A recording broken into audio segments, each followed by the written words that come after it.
So let's say you're in a high price neighborhood like a Seattle or a Los Angeles, New York City, and you tried wholesaling for months, even over a year, and you still haven't gotten your first deal. Now you start to look at other markets and look into virtually wholesaling real estate. And so you pick a market that's not as competitive, but competitive enough where you have enough properties to target and to market to. But you want to know, how exactly can I JV with another person out of town? Let's say you're in New York City and you want to JV with someone who lives in Cleveland, Ohio. How can you do that? How can you JV with someone out of town? What's up, YouTube? It's Matthew here. Welcome back to my channel. In today's video, I'm going to talk about just that, virtually wholesaling, but specifically how to JV with another wholesaler, with another investor, in order to move your deals and close deals virtually. This is actually in response to one of the questions I got on one of my videos. So if you all have any questions, please be sure to comment down below, because you never know, I may make a full-blown video answering your question. All right, so how do you JV out of town? So there are so many moving parts to virtually wholesaling real estate. Essentially, it's the same as just wholesaling in your neighborhood, but you just have to be better with technology and processes and make more connections. Since you can't just go out to someone's house, you have to connect with someone to see someone's house. But that's another video for another time. I'm just going to talk about, let's say you have your marketing down pat and you can get in contact with sellers in a different town, but now you're just looking to sell this contract. You want to move this property. How can you do that? The first thing I highly recommend people to do is to get to know that market. Going back to the example, you're in New York City, you're marketing in Cleveland, Ohio. You need to know the location, the best school zones to find the best locations to wholesale. Where are investors flocking to in order to take on the property, flip it, and sell it on the market? Where are investors flocking to in order to hold rentals, in order to get bigger single family homes? Where are they looking to get multi-family homes? What are the different areas in your specific target market? So the way you do that is you have to connect. Sometimes feel like wholesaling virtually, you have to network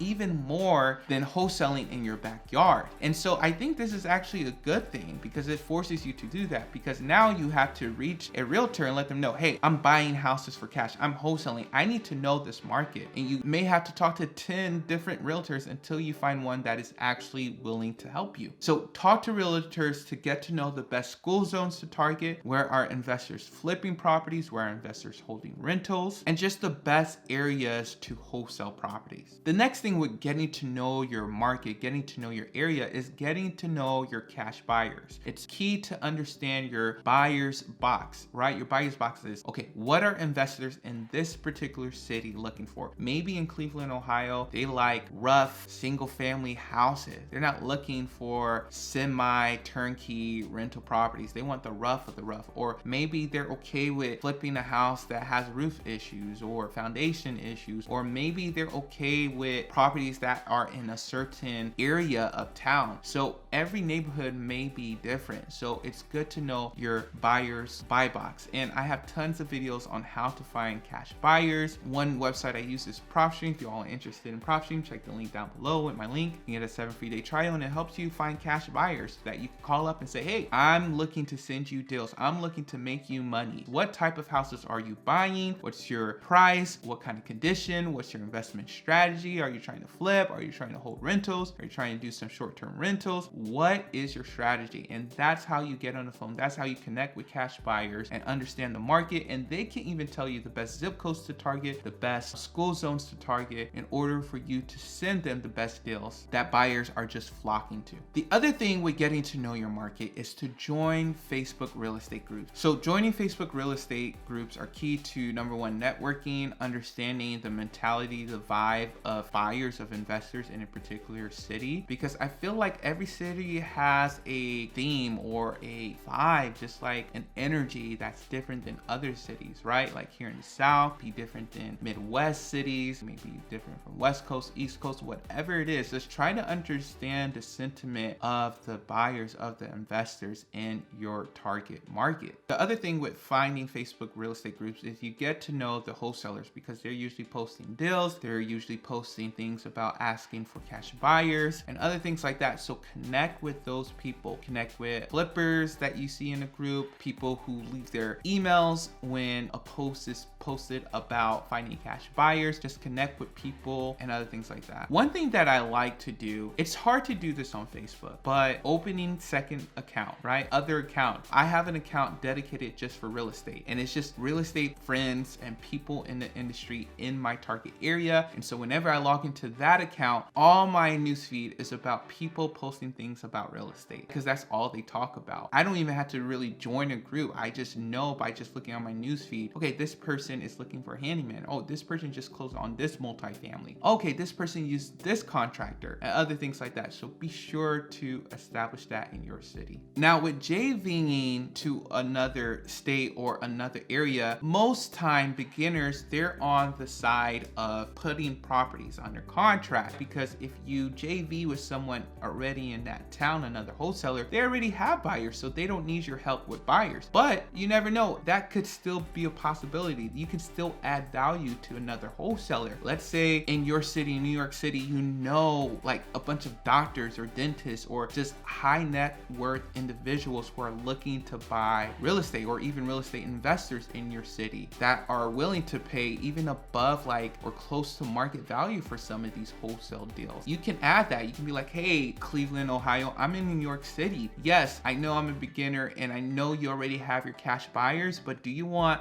more spread on your deal? Hey, I got these cash buyers willing to pay significantly over how much you're asking for this property. And so that comes with just knowing buyers in your area, knowing hedge funds, right? Maybe you know a good amount of hedge funds and you know their buy box, and you know that they're going to buy this type of property in this area and other things like that, and you can bring that to the table. But most of the time you're targeting, you're doing a marketing, and you're bringing that contract over to another wholesaler in order for them to sell. So make sure you do that. Put a property under contract, make sure the numbers work out all right. You did your research, talk to realtors, you talk to other wholesalers or investors, you join Facebook groups, and so now you have a property under contract. Now you had to JV with another wholesaler. One of the best ways to find wholesale real estate companies is just to Google search wholesale real estate companies or buy my house on Google, and they will send you a list of wholesaling companies. And these are companies that are usually decent size because they're paying for marketing on Google. Usually if you see them and it says like sponsored or ad or something like that, then you know they have money to invest in and stuff like that. Or you can just look past that and look at the first few search results of the different companies. The other thing is to consider is don't always ignore the small investor, right? The small wholesaler who maybe doesn't have a fancy website or has a huge company, but maybe they've done a deal or two and they have a good cash buyers list and they're looking to JV. Because through my channel, this is a blessing. Like I don't realize like how much these videos actually impact people. Even sometimes like when my video views are low or when they're high, it's like I never know the impact. But 2 of my subscribers who follow me on Instagram, they connected and they JV'd on a deal, right? I actually interviewed one of them on my channel about their first deal, and they got in contact with another person I interviewed and they were able to JV a deal, right? And they're not big time wholesale companies, right? They're smaller wholesalers and they were able to make money that way. Maybe you can join these Facebook groups and see who else is hustling out there trying to get deals and stuff like that, and you can connect with that person. All right, you all, so those are my tips on how to wholesale virtually, specifically how to JV with other wholesalers, how to JV out of state. All right, you all, hope you all enjoyed this video. Be sure to like, comment down below, and I'll talk to you all later.